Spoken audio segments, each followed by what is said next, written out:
Hey, so you've been looking to start shooting video, right? But you're not sure how to set the camera properly? Well, I have my 5 best tips on setting your Canon camera for shooting video. This will work for shooting with a Canon DSLR or mirrorless camera like the EOS R or the EOS RP, which I have right over here. And without further ado, let's get to it. So the first thing you're going to do is set your camera to video mode. Next, you're going to select the resolution you want to shoot at, whether you're going to shoot at 1080 or 4K video.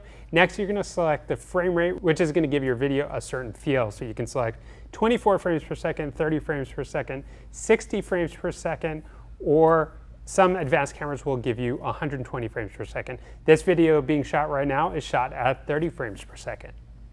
Next, you're going to want to set your camera to manual. This will provide you with the most consistent results. For shutter speed, you're going to want to double your frame rate. So if you're shooting at 24 frames per second, set your shutter speed to 1/50th of a second. And 30 frames per second, set it to 1/60th of a second. Now your aperture is going to really shape the way the image looks, and it's going to control your depth of field. It's also going to be determined by how much lighting is available, but you're going to use your ISO to control your overall exposure. Now make sure your ISO setting is at the lowest setting possible to give you your maximum image quality. Now if you want to shoot outdoors in bright light with a wider aperture, I recommend picking up some neutral density filters. An ND filter helps restrict the overall amount of light that's going to pass through the lens. This gives you the ability to use a wider aperture on your lens for shallower depth of field when shooting outdoors.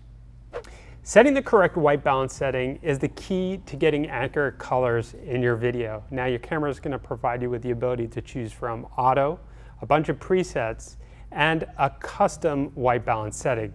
Now what I recommend starting with is the presets, and that's going to depend on the type of lighting that's filling the frame.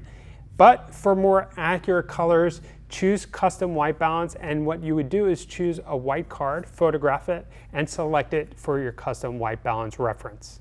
Capturing clean audio is extremely important in improving your videos. Now, I recommend purchasing an external mic. You don't have to spend a whole lot of money on it, but having a mic like the one you see up on this camera would help out a lot, especially if you're vlogging and the microphone's very close to you. Now, if you're gonna have the camera further away from your subject matter, I would recommend buying a wireless lavalier type system. Also, I would recommend setting the audio levels manually. This is going to help reduce self-noise of the camera, and it's also going to keep the sound levels at a certain point instead of it being in auto. If you're looking to capture professional quality video, the one thing you're going to have to eliminate is camera shake. Now, you don't have to spend a lot of money on professional gear. You can pick up something like the tabletop tripods you see here, and this will greatly improve the quality of your video. So I hope these 5 tips helped you out, and I'd love to hear how your videos are going. So leave your feedback in the comment section below. Keep on shooting. I'll catch you in the next video.